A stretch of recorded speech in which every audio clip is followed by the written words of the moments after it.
Lawmakers in Tallahassee say housing is becoming a burden for so many in Florida. One state senator out of Naples is leading the charge to try to help. We believe that this bill does it. Ahead, how the Live Local Act is supposed to get that done. I'm Fox 4's Elise Chingari. I'm out here in the Mangroves showing you how they're removing boats. That story coming up here on Fox 4 News at 6. Live from Southwest Florida, you're watching Fox 4 News at 6. Another 30 minutes of news starting right now all throughout Southwest Florida here on Fox 4. Thanks for joining us. I'm Chris Earl. And I'm Nadine Yanis. Tonight we are continuing our coverage of the complicated process of removing all of those boats still displaced across Southwest Florida. Now, over the last 4 months, we've already showed you these efforts at the Fort Myers Yacht Basin, at St. Carlos Pass, and also in several different marinas. And tonight, though, we're also going along with crews to get those boats that are deep in the mangroves. I mean, they're back there. Fox 4's Elise Chingari takes us there.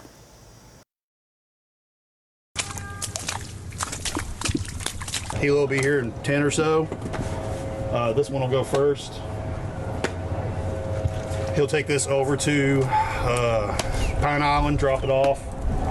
We'll empty it out, hook the empty net back up. He'll bring us an empty.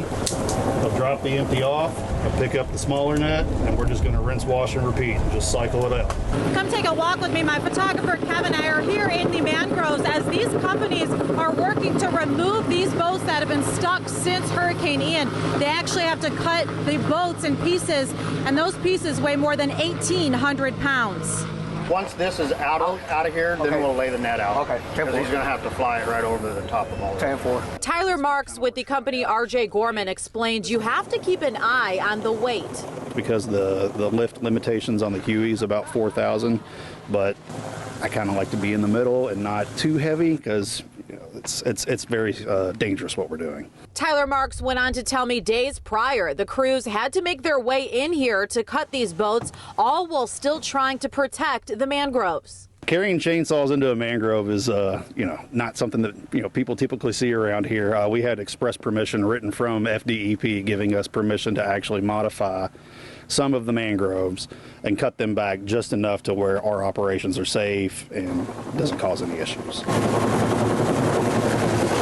We're working here with the Florida Department of Environmental Protection to clean out the mangroves in the most efficient and environmentally friendly way. This is the first day of testing out the helicopter for removal. That's good. That's where we want it, right? Right in the sweet spot. All while officials with the state watch the process, the company hopes to get more funding so they can continue this process as hundreds of boats are stuck out in the mangroves since Hurricane Ian. We've got helicopters, fuel, maintenance time planned into everything, so it's definitely not an inexpensive option, but what's our alternative? Can't leave the boats there and there's only one way for them to come out. The boats are then taken to the same property we showed you months ago on Pine Island that used to be a palm tree farm, but since the devastation from Hurricane Ian, that area now temporarily houses these boats. And as for the damage that these crews have been working through since Hurricane Ian, I've never seen devastation like this, and I've worked storms for the last 20 years. On Fort Myers Beach, Elise Chingari, Fox 4.